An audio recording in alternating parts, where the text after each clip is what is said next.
तारीख 13 दिसंबर 2023, दिन मंगलवार। ये वो तारीख है जिस दिन देश भारतीय संसद पर हुए आतंकी हमले की बरसी को याद कर रहा था। दुनिया के सबसे बड़े लोकतंत्र के नए संसद के अंदर बहस और आतंकी हमले में शहीद हुए वीरों को श्रद्धांजलि दी जा रही थी। तभी देश के नए संसद के अंदर हड़कंप सा मच जाता है। यह हड़कंप किसी बम धमाके का नहीं, बल्कि संसद के अंदर उछल कूद की होती है, जो सांसदों के बीच अचानक से सुरक्षा की सारी धज्जियां उड़ाते हुए दर्शक दीर्घा में देखने को मिलता है। #सिक्योरिटी ब्रीच इन पार्लियामेंट में सोशल मीडिया की नई संज्ञा बनी इस घटना को लेकर केंद्रीय एजेंसियां जांच में जुटी हुई है। हर रोज एक के बाद एक नए खुलासे हो रहे हैं। पहले 2 से 4 और अब कुल 6 नामजदों के खिलाफ पुलिस जांच कर रही है।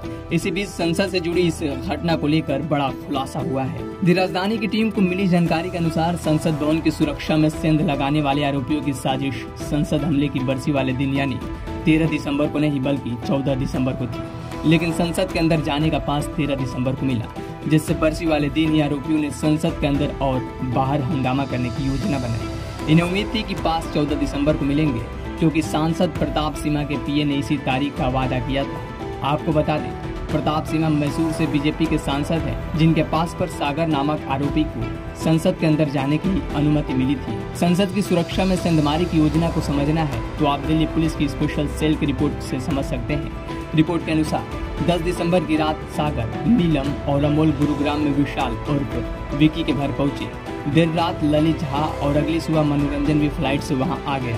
ये वही ललित झा है जिसे पुलिस इस कांड का मास्टरमाइंड बनाई है।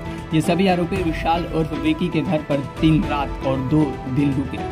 ये वही समय था जिसके अंतराल में संसद के अंदर और बाहर धुआं फैलाने की योजना बनाई गई। आखिरकार 13 दिसंबर 2023 की वो तारीख है जिस दिन सागर सुबह 9 बजे मैसूर सांसद के पीएस से पास लिया और लगभग 10 बजे सदर बाजार पहुंचा, जहां से 2 तिरंगे खरीदे। इसके बाद सभी आरोपियों ने इंडिया गेट पर मुलाकात की, जहां आधे घंटे तक मीटिंग चली। ये वही मीटिंग थी जहां ये तय हुआ कि सागर और मनोरंजन स्मोक केन को लेकर संसद में प्रवेश करेंगे। वही नीलम, अमोल और ललित झा संसद के बाहर प्रदर्शन में शामिल होंगे। योजना के मुताबिक सागर और मनोरंजन ने जूतों के नीचे बनाई जगह में स्मोक केन को छिपा लिया। पुलिस अधिकारियों की माने तो आरोपियों की मुलाकात Facebook page Bhagat Singh fan page से हुई थी।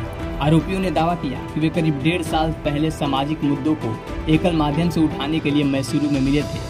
फिलहाल पुलिस इन सभी दावों की सच्चाई को पता कर रही है। संसद के अंदर उत्पात मचाने वाले सभी आरोपी खुद को भगत सिंह का अंधभक्त बता रहे हैं। वही भगत सिंह जिन्होंने अंग्रेजी हुकूमत के सामने अपनी बात रखने के लिए केंद्रीय असेंबली के ऊपर धमाके किए थे, लेकिन वे धमाके भारत में रह रहे मजदूरों की आवाज को बुलंद करने के लिए किए गए थे, न कि देश की एकता को खंडित करने के लिए। बहरहाल मामले में जुड़े आरोपियों के खिलाफ यूएपीए के तहत मामला दर्ज कर लिया गया है। अब आगे देखना होगा कि देश की अदालत इन आरोपियों को लेकर क्या फैसला देती है। ब्यूरो रिपोर्ट, दी राजधानी।